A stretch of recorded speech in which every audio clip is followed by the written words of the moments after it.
have full power to levy war, to include peace, to craft alliances, to establish commerce, and to do all other acts and things which independent states may of right do.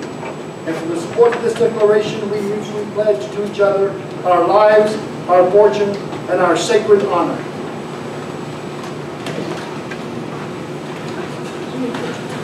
Very well. Thank you, Mr. Thompson. The Congress has heard the report of the Declaration Committee. Are there any who wish to offer amendments, deletions, or alterations to the document?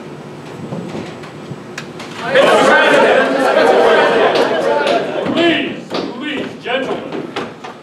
Here, you'd better open that window. Colonel McKean, I saw your hand first. It's a bonny paper you've written. Somewhere in it, you mentioned Scottish and other foreign mercenaries sent to destroy us. Scottish, Tom. It is in reference to a Highland regiment which stood against us at Boston.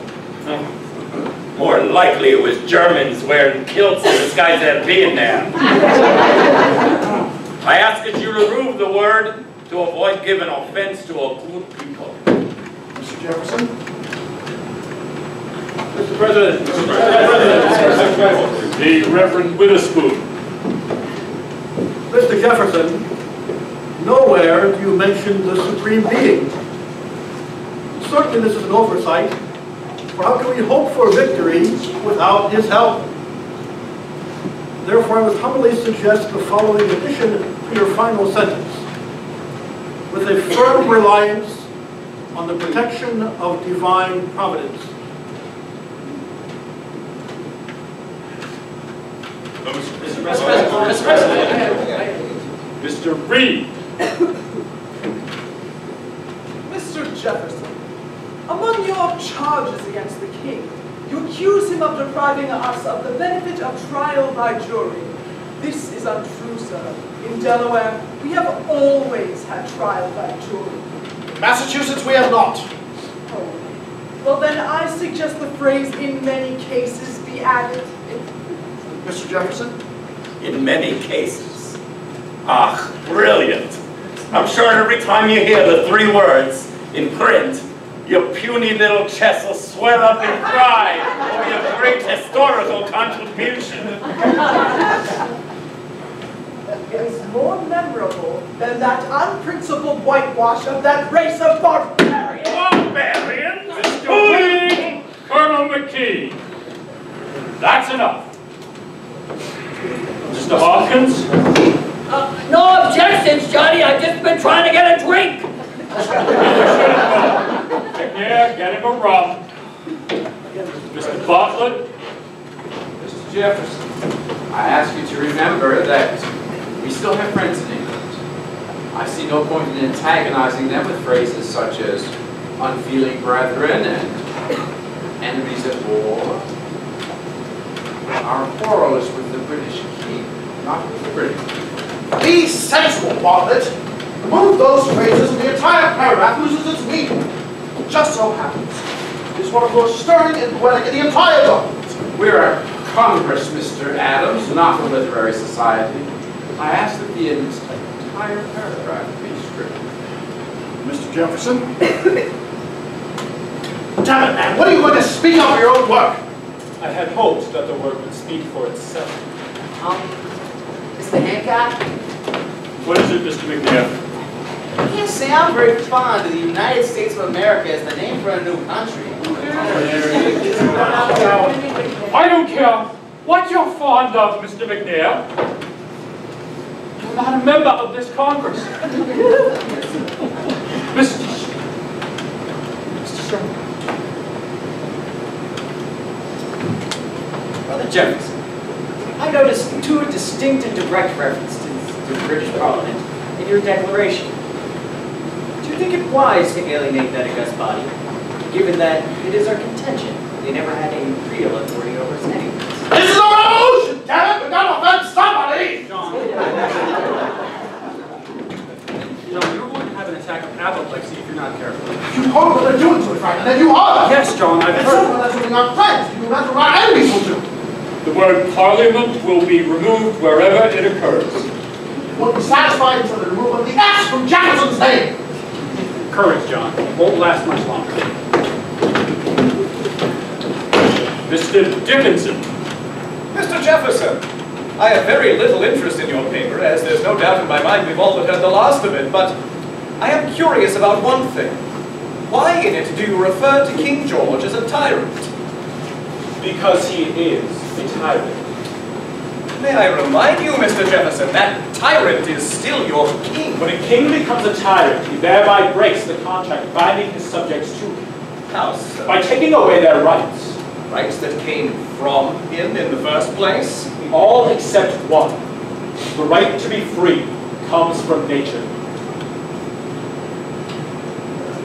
Judge Wilson, do we in Pennsylvania consider King George to be a tyrant? I don't know. Oh, no. A tyrant in Pennsylvania. There you have it, Mr. Jefferson. Your declaration does not speak for us all. I demand the word tyrant be removed. Just a moment, Mr. Thompson. I do not consent. The king is a tyrant whether we say so or not. We might as well say so. But I've already scratched it out. Then scratch it back in. Put it back, Mr. Thompson. The king will remain a tyrant.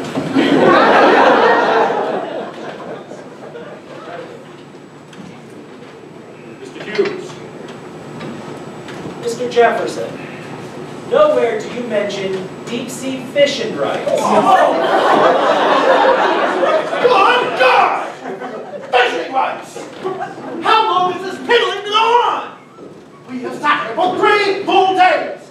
We have endured, by my count, 85 separate changes, and the removal of close to 400 words. We've been defeated to your break in spirit. I tell you, this document is a masterful expression of the American mind.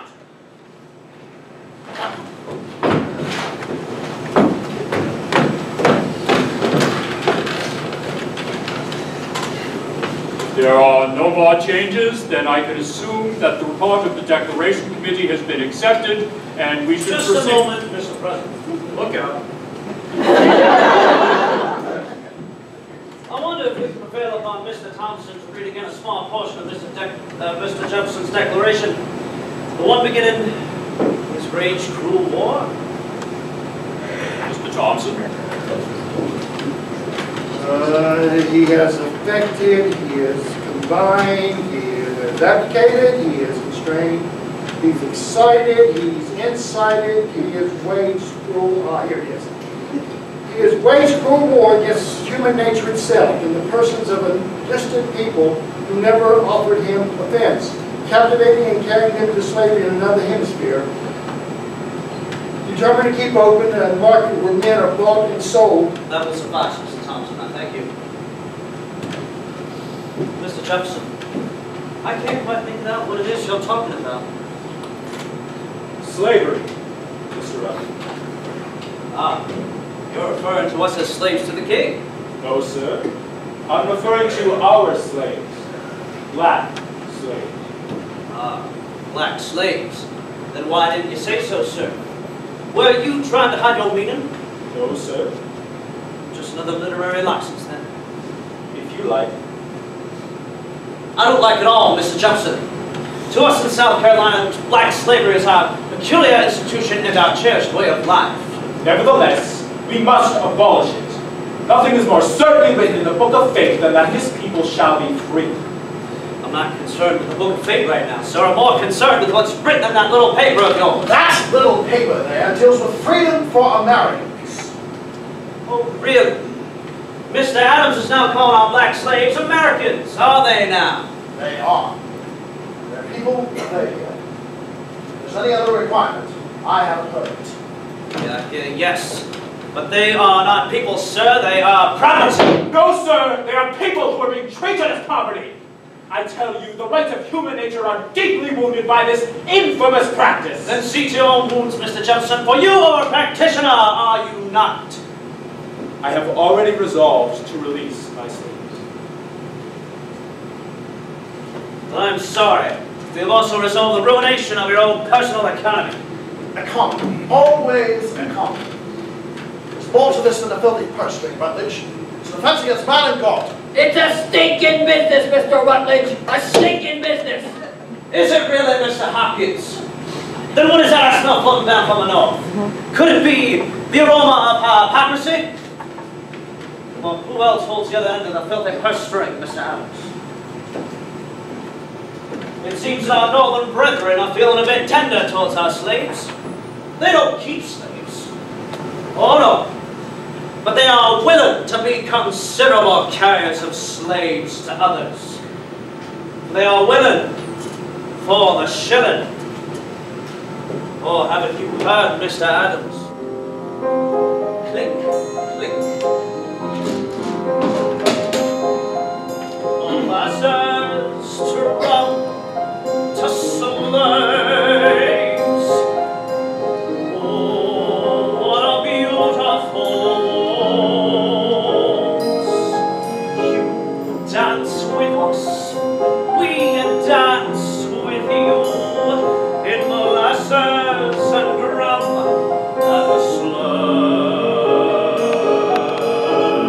slaves who sail the ships out of Boston, laden with Bibles and rum, who drinks a toast to the Ivory Coast. Hail Africa, the slavers have come. New England with Bibles and rum. Then it's off with the rum and the Bibles. Take on the slaves, clink, clink. And then hail and farewell to the slum of the African coast.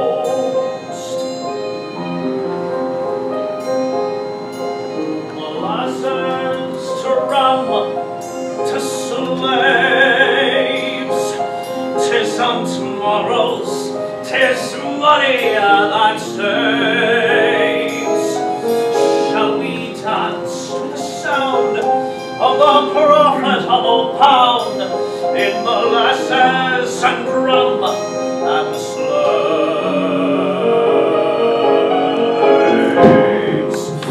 Who sail the ships out of Guinea, laden with Bibles and slaves? 'Tis Boston can boast to the West Indies coast. Jamaica, we bring what it craves. Antigua, Barbados, we bring Bibles and slaves. Gentlemen, you mustn't think that our Norman friends here merely see our black slaves as figures on a ledger. Oh no, they see them as figures on a block. Watch the faces at the auctions, gentlemen. White faces on African dwarfs. Put them in the ships. Cram them in the ships. Stuff them in the ships. Hurry, gentlemen, let the auction begin. Yaha, yaha, Makunda. Gentlemen, you're here. That's the cry of the auctioneer. Yaha, yaha, Makunda. Slaves, gentlemen, black gold, living cold, gold from Angola, Guinea, Guinea, Guinea. Blackbirds for sale, Ashanti, Hebo, Hebo, Hebo, Hebo. Blackbirds for sale, handle them, fondle them, but don't finger them. The prime, Yaha, Yaha, Makunda. Oh, God, Mr. Rutledge, please.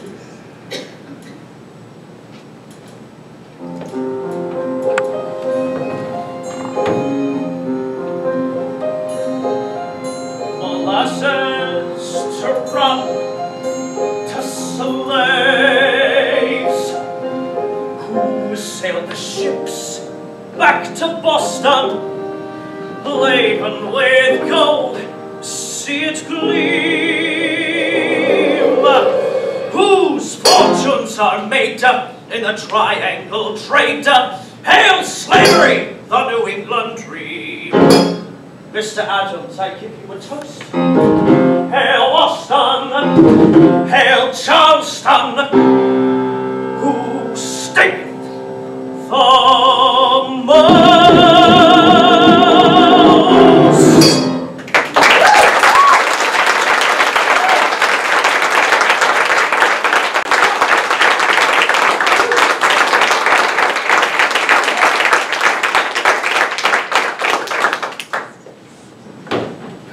Don't worry. They'll be back. I vote us down.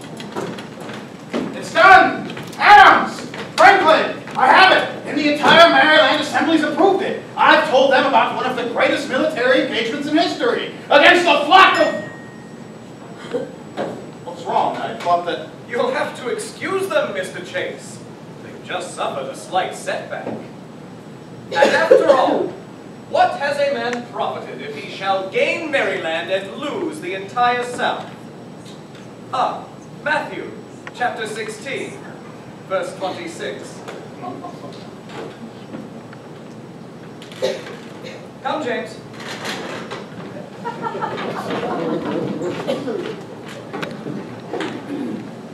Mr. McNair. I know. The window. No. All right. Yes, sir.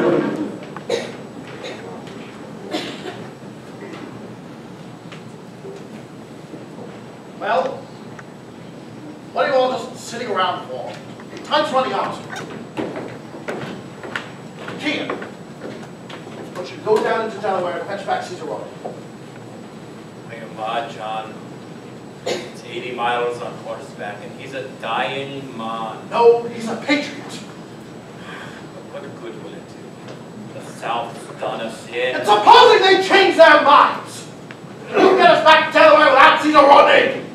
God, what a bastardly bunch we are!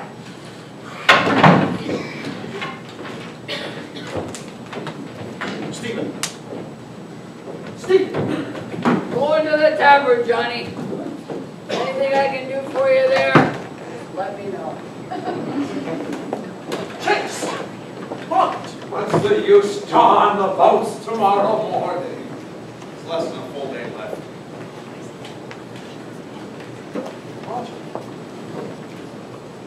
Face back. It's finished. I'm sorry, John.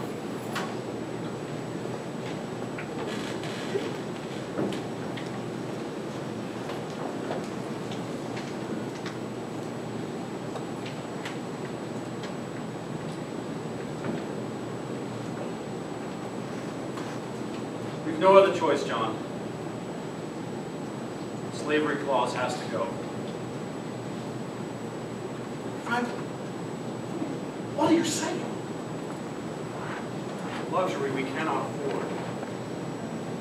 A luxury? 500,000 souls in chains! Dr. Franklin calls it a luxury. Perhaps you should have walked out in the South. Forget yourself, sir. I founded the first anti-slavery society on this continent. Don't wave your credentials at me. Perhaps it's time to renew them. The issue here is independence. Perhaps you've lost sight of that fact, but I have not. How dare you jeopardize our cause? We've come so far. These men, no matter how much we may disagree with them, are not ribbon hooks to be ordered about. They are proud, accomplished men. The cream of their colonies. Whether you like it or not, they and the people they represent will be a part of the new country you hope to create! And either learn to start living with them or just pack up and go home!